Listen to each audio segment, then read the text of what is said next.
On est à peu près à 200 mètres d'altitude, sur un plateau qui fait à peu près 30 km de long et plusieurs centaines de mètres de large. C'est le même prénom pour la route et le plateau, le chemin des dames. Alors savez-vous pourquoi ce nom poétique de chemin des dames? Est-ce que vous l'avez lu à l'entrée du musée? Personne ne sait? Alors c'est pas grave si vous ne savez pas. C'est de l'histoire ancienne, c'est les filles du roi de France Louis XV, Adélaïde et Victoire, des princesses qui habitaient à Versailles, et qui voulaient venir au château de la Bauve, un château à 10 km d'ici, voir leur dame d'honneur. Ce sont des princesses, elles se déplacent uniquement qu'en carrosse. À l'époque, c'était un vulgaire chemin de terre et de boue, on ne pouvait pas accepter le carrosse des princesses. En 1784-85, on a fait des gros travaux d'aménagement, on a fait une route impeccable, et au final, les princesses ne sont venues qu'une seule fois, une seule journée. Après, ça a servi pour les gens du coin, bien sûr. Et vu qu'elles étaient surnommées les Dames de France, le nom est resté le chemin des dames. Le département, et au nord, la vallée de l'Ailette. Vu qu'on est sur un lieu en hauteur, c'est un lieu stratégiquement intéressant. Si vous voulez venir faire la guerre dans le coin, c'est mieux d'être en haut que d'être en bas. Donc cette position stratégique, c'est ce qui explique que le chemin de dames où nous sommes a toujours été un champ de bataille dans l'histoire. Il n'y a pas eu que 14-18. On le sait, le premier à combattre où nous sommes, c'est Jules César. En 57 avant Jésus-Christ. Et oui, Benjamin Husky, ils ont fait des voitures, ils ont fait des machines.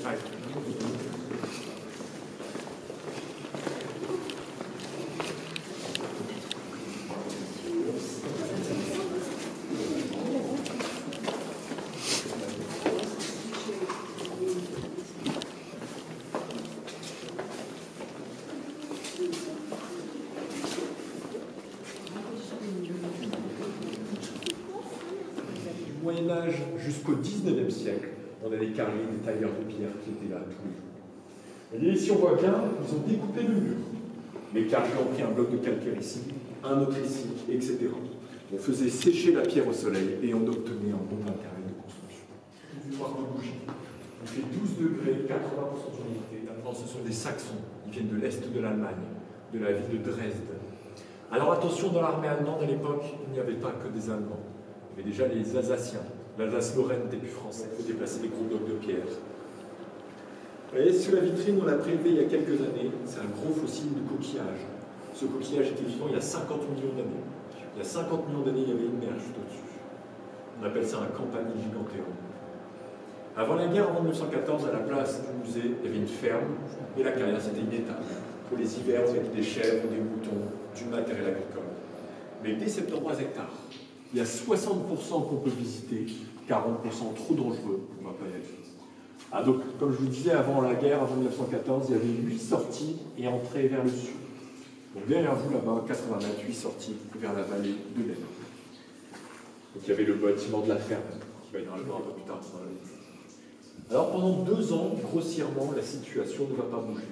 De 1915 à 1917, pendant 2 ans, les Allemands sont dans la carrière, ils occupent le plateau au-dessus. Alors pendant cette période de 1915-1917, secteur relativement calme. Mais ça va changer en avril 1917. En avril 1917, l'armée française va arriver de la carrière qui attaque. Les Français qui attaquent le premier jour devaient détruire les tranchées allemandes derrière la route. Ça va mal se passer dès le premier jour parce que les Français qui vont passer au-dessus ne vont pas rentrer. Ils vont négliger les Allemands dedans. La garnison allemande dans la carrière va attendre que les Français progressent au-dessus. Et les Allemands ressortent dans le dos des Français et ils installent les mitrailleuses. Ils vont tirer à gauche sur les Sénégalais qui attaquaient à gauche et sur les Basques qui attaquaient à droite. Dès le premier jour, une horreur. Les Allemands comprennent que l'ennemi en face de vous, il n'a pas envie d'être là, il a aussi fait 7 fois de propriétaire pendant les 4 ans de la guerre. Ça bougeait tout le temps avec les combats en surface. Juste derrière.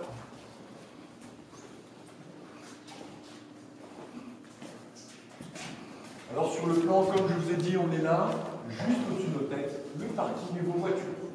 La route du chemin de dames passe au-dessus du No Man's Land. Et quand on sera au nord face au tunnel, on sera sous le champ, là, le parking où vous êtes garé. On a transformé en briquet, vous voyez. Merci. Un harmonica, un instrument de musique inventé par les Allemands, pour ne pas s'ennuyer. Vous avez du café allemand, café Ersatz. Ersatz, c'est pas du vrai café. Assez futuriste pour son époque. Déjà pour la portée, 2 km au maximum, c'est énorme. Mais ce qui est futuriste vraiment, c'est le chargement. C'est 5 balles par 5 balles en magasin.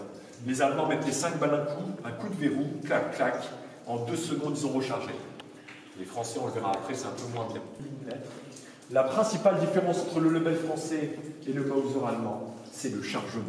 Les Allemands, 5 balles par 5 balles, clac, clac, en 2 secondes, c'est rechargé. Les Français, 1 balle par 1 balle. C'est plus long, mais une fois que vous avez chargé, vous avez 10 balles en chargeur. Et ça va encore plus vite. 820 mètres en 1 seconde. En dessous, fusil Berthier pour les soldats d'élite, et en dessous, le mousqueton. Alors le mousqueton, c'était surtout pour les cavaliers. Encore beaucoup de chevaux dans les armées de l'époque. On pense que la Première Guerre mondiale a tué 4 millions de chevaux. Elle a tué 20 millions d'êtres humains. 4 millions. Donc une photo qui a été prise dans la gare, même cohabitation en 17. Ces Allemands montent la gare. Et s'ils voient les Français bouger au sud, ils leur tirent dessus. On va passer devant l'endroit exact où a été prise la photo. Je vous montrerai un peu plus tard. Qui date de la guerre. Alors si vous n'avez pas le vertige ici, vous pouvez plancher le puits. 8 mètres de profondeur. Ah bien sûr. Gourde française 2 litres. Gourde ronde allemande au sol. Faire la vaisselle? Oui, faire la cuisine, la vaisselle. Donc les Allemands mettaient l'eau là, il y avait un tuyau et on refroidissait le canon. Une mitrailleuse allemande qui tire pendant 1 heure, elle a besoin de 4 litres d'eau par heure pour refroidir le canon. C'est énorme. Alors mitrailleuse allemande, mitrailleuse britannique, mitrailleuse.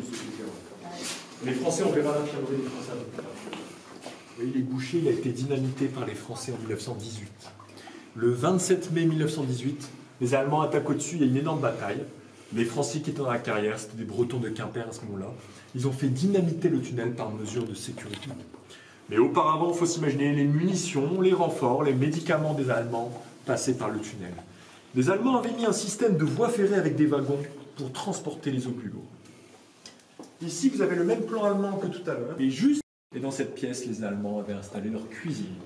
Quand les cuisinières pour sauver les princesses, ça vient des Nibelungen allemands. Si vous voulez, ça a assez de lits pour tout le monde. Il y a des soldats qui dormaient directement sur le sol. Vous dormez sur le sol, vous avez froid, vous avez mal au dos. Et si vous dormez directement sur le sol, les rats vous grimpent dessus. Ils vous mordent les oreilles, le nez. Votre oreiller, c'est un sac de pommes de terre. Au fond, là-bas, les toilettes de l'officier. Toilettes sèches, pas d'eau, c'était un simple trou. L'officier faisait ses besoins, il met des cailloux par au-dessus, et c'est tout.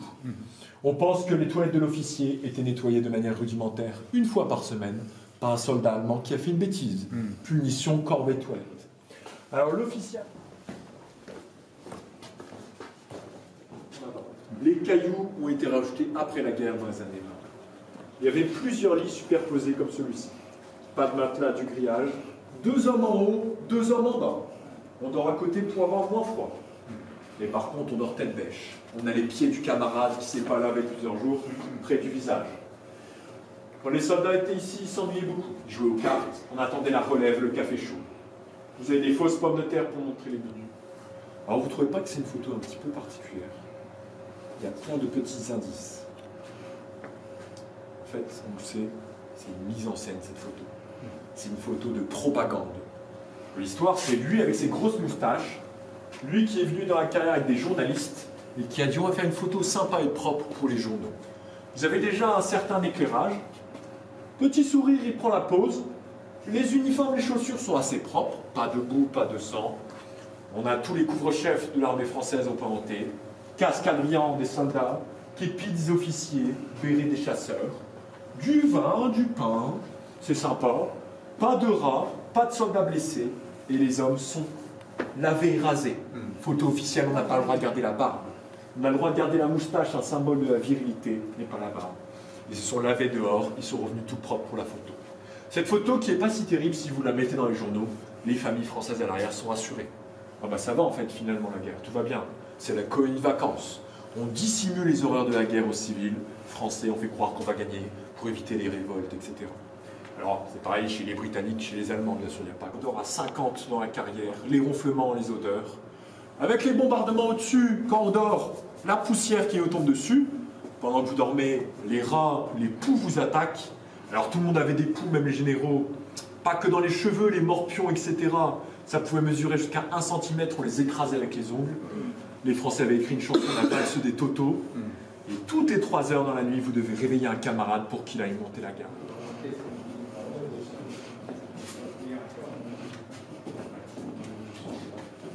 Tu t'es filtré. Alors ici, il y avait un...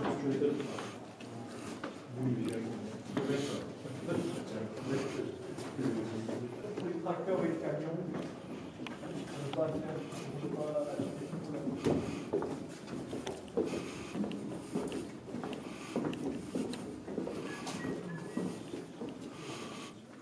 Sur l'uniforme stop AVC, on va faire une petite carte qui est la gravité de la blessure. Les camions et les blessés, on va les évacuer vers tous les hôpitaux de la France. Alors dans certains cas, les hôpitaux les plus proches du front sont surchargés en blessés. Les blessés, vous êtes obligés de les envoyer plus loin. En pleine bataille du chemin de Damme, un train est parti d'un village d'à côté au mois de juin 17 avec 600 blessés à son bord et le train est allé jusqu'à Marseille. Le trajet a duré 3 jours. Avait été inventé par un Suisse au XIXe siècle, Henri Dunant, après la bataille de Solferino. À l'époque, tous les pays européens ont signé la Convention de Genève. Vous n'avez pas le droit de tuer un soldat qui a la Croix-Rouge au bras. Si vous le tuez, lui, c'est un crime de guerre. Alors lui, c'est le brancardier. Quand vous êtes brancardier, vous devez sortir de la tranchée, chercher les blessés, les mourants sur le champ de bataille, et il faut revenir avec.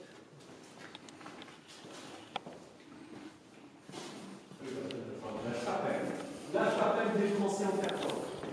Donc 50 soldats français ont fêté ici même le premier Noël de la guerre. Justement, vous voyez qu'on a la photo contre le mur. 24 décembre 14, là où nous sommes exactement, des soldats de Pau du 18e régiment d'infanterie, en train de fêter Noël dans la carrière. Les soldats ont fait un Jésus en plâtre pour leur aumônier militaire. La religion très importante dans les tranchées, face à la mort. So these French soldiers, they are celebrating Christmas. Chaque année, les agriculteurs du chemin de Damme trouvent des squelettes de soldats d'Aquitaine. L'année dernière, à la ville de Beaucaire, à 4 km, les ouvriers ont fait un trou de 30 cm de profondeur.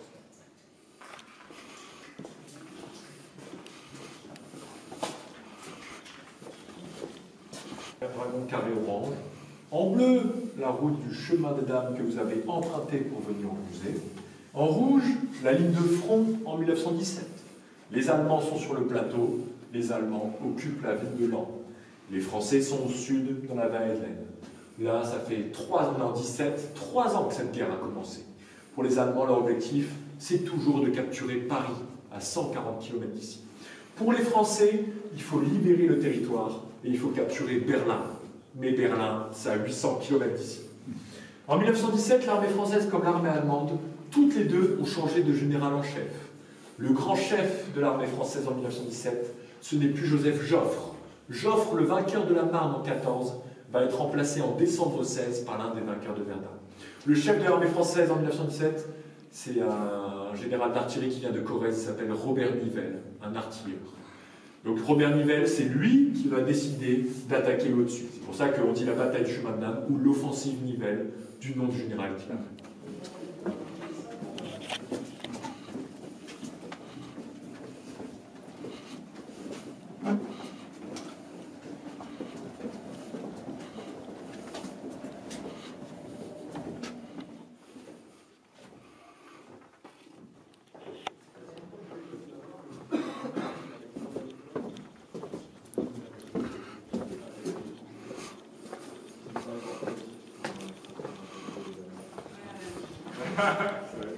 Soldats morts sur le chemin des Dames pendant les 4 ans de cette folie.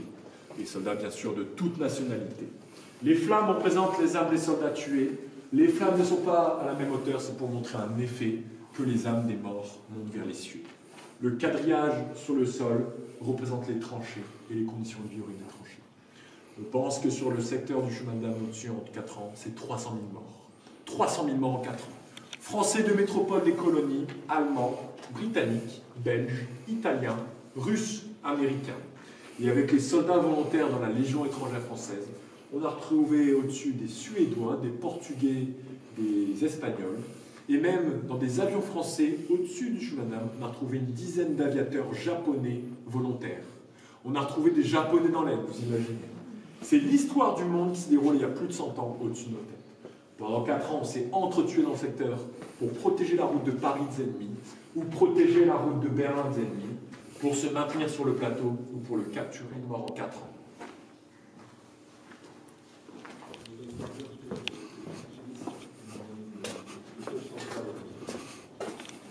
Donc tous ces objets, c'est l'artisanat tranché, très habile de leur main. Alors en fait, ce que je veux dire, beaucoup sont descendus avec leur caisse à outils dans les tranchées. Ou sinon, carrément, les soldats vont carrément faire des outils avec le temps.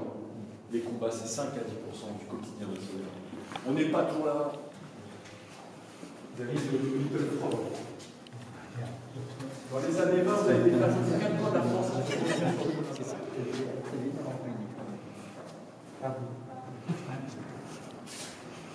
Les escaliers, ou l'ascenseur.